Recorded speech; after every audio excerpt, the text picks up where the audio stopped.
నేల ఈనిందా, ఆకాశం చిల్లు పడిందా, భీమిల్లో సముద్రం పొంగి ఇక్కడికి వచ్చిందా అనే విధంగా రాష్ట్ర నలుచెరగల నుంచి లక్షలాది మందిగా విచ్చేసినటువంటి తెలుగుదేశం పార్టీ, జనసేన నాయకులకి, కార్యకర్తలకి పేరు పేరున హృదయపూర్వకమైనటువంటి నమస్కారాలు తెలియజేస్తున్నాను.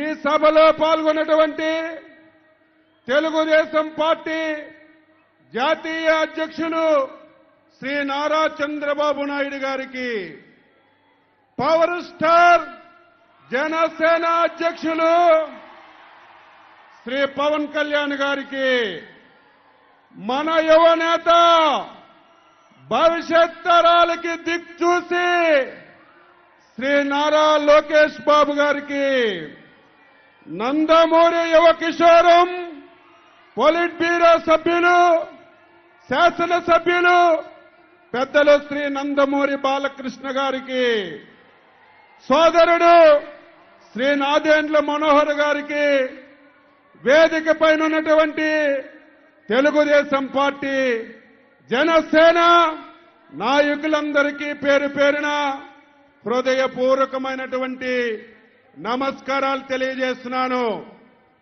జనవరి 27వ తారీఖున లోకేష్ బాబు గారు కుప్పంలో పాదయాత్రని ప్రారంభించారు.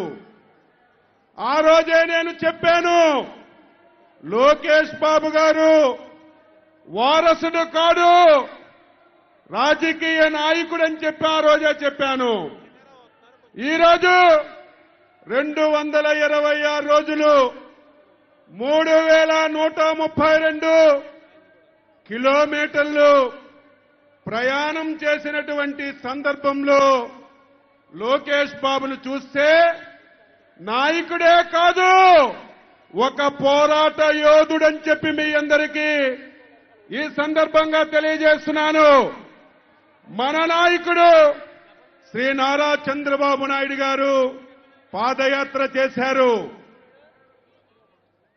వైఎస్ఆర్ పాదయాత్ర చేశారు. సైకో జగన్మోహన్ రెడ్డి కూడా ఈ రాష్ట్రంలో పాదయాత్ర చేశారు. వారు చేసిన పాదయాత్రలకి ఎక్కడ కూడా ఆటంకాలు కలగలేదు, అడ్డంకులు కలగలేదు.